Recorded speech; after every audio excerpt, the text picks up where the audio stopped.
আসসালামু আলাইকুম। আমি ইয়াসমিন মাহমুদ। আমি আজকেও কিছু কথা নিয়ে আপনাদের সামনে আসলাম। আহ, আমি আজকে কিছু কথা বলবো আমাদের এই যুগের ছেলে মেয়েদেরকে। আমি বলতে চাই, বেশিরভাগ মেয়েদেরকে বলতে চাই কথাগুলো। যেহেতু আপনারা জানেন আমি একটা ছেলের মাও, আমি একটা মেয়ের মাও। তো আমার কথা হলো যে যে বাচ্চাগুলো হতাশ, মানে প্যানিক হয়ে আছে, মানে হতাশ, কি করবে কি করবে না, মানে তারা খুব নিজেকে নিয়ে খুব মনে মনে অনেক অস্থিরতার মধ্যে ভুগছে। আমি সেই বাচ্চাদেরকে বলছি, ইভেন আমি সেই বাচ্চাদের মাদেরকে বলছি। আমি শুধু মেয়েদেরকে বলবো না, আমি ছেলেদেরটাও বলবো, দুটোটাই বলতে চাই। তো আসলে ছেলে মেয়েদের ইদানিং বাচ্চাদের খুব প্যানিক অ্যাটাক হচ্ছে। হ্যাঁ, মানে তারা মানসিক রোগে ভুগছে। কেন ভুগছে সেটা আমিও জানি, আপনারাও মা, আপনারাও জানেন, আর সন্তানরাও তো জানি। তো আমি বলবো যে অন্তত বাচ্চাদেরকে বলবো, বাবারে মারে, তোমরা সবার আগে কোনো ডক্টর না, সবার আগে তোমার মার কাছে যাও। মার কাছে যেয়ে কথা ভিতরে না রেখে মার কাছে যাও। মার কাছে যেয়ে মার বুকের সাথে মিশে মাকে সব খুলে বলো। তোমরা যাই করছো, যে ভুলই করছো, বা সামনে কোনো কিছুতে আগাবা বা কোনো কিছু একটা করবা, হ্যাঁ, সেটা মানে যেটাই করো, ভালো মন্দ যেটাই করো না কেন, বাবা মাকে গোপন করে কখনো কিছু করো না। তাহলে এই দুনিয়াতে তো শান্তি পাবে না, আখেরাতেও পাবে না। তো আমি বলবো সবার আগে মার কাছে যাও। মার বুকে, এই বুকটার মধ্যে মাথা রাখো, রেখে মাকে সব খুলে বলো। আমি তোমাকে গ্যারান্টি দিচ্ছি, মা তোমাকে ভালো সলিউশন দিবে। একটা মা তোমাকে বুঝবে, সে তো মা, তো মাই। মা অবশ্যই সন্তানের দুঃখ বুঝবে, সন্তানের সব কিছু বুঝবে। তোমাকে যদি একটা ভালো রায় দিতে হয়, সে তোমাকে ভালো রায় দিবে।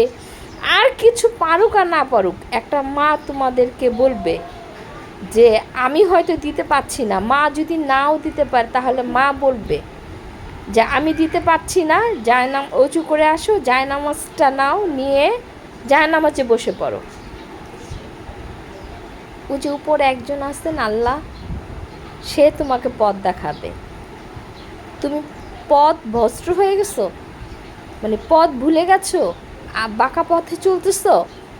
আমি মা পাচ্ছি না, বাবা পাচ্ছে না, কিন্তু ওই যে উপরে আমার রব বসে আছে একজন, উনি তোমাকে পথ দেখাবে। যেটা ভালো সেটাও তোমাকে দেখাবে, আর তোমার জন্য যেটা খারাপ হবে সেটা তো আমার আল্লাহ কখনোই করবে না, কখনোই করবে না। যদি তোমরা মুসলমান হয়ে থাকো, ইমান ভিতরে থেকে থাকে, তাহলে যদি কোনো কুল কিনারাই না পাও, তাহলে জায়নামাজটা নাও, নিয়ে আল্লাহর কাছে সেজদা দিয়ে দাও। সেজদায় পড়ে আল্লাহকে সব খুলে বলো।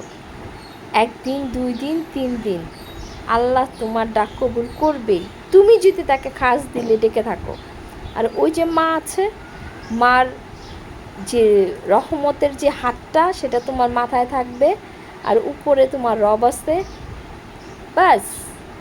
আর বাবা তো আছেই তোমাকে হেল্প করার জন্য, তোমাদেরকে হেল্প করার জন্য। বাবা তো হলো বটের ছায়া। তো আমি বলবো, তোমরা যারাই ডিপ্রেশনে ভুগছো, কোনো ডিসিশন নিতে পারছো না, তারা বাবা মার কাছে যাও, সব কিছু তাদেরকে খুলে বলো। মানে সেটা এখন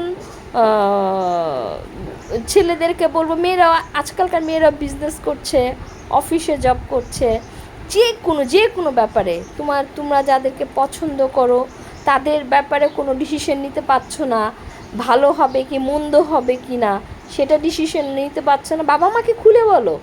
কি করবে, বড়জোর হলে 2টা চড় দিবে বা একটু বকাঝকা করবে, তোমরা মানিয়ে নাও। মার বুকে মাথা রাখো, মাকে জড়ায় ধরো, মাপ চাও, তাদের কাছে সলিউশন নাও। আমি গ্যারান্টি দিচ্ছি সব ঠিক হয়ে যাবে।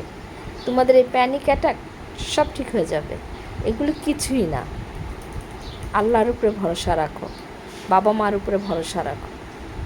পৃথিবীতে আল্লাহ আর বাবা মার থেকে বড় পৃথিবীর কেউ না, কেউ না, কেউ না, তাদের থেকে কেউ না।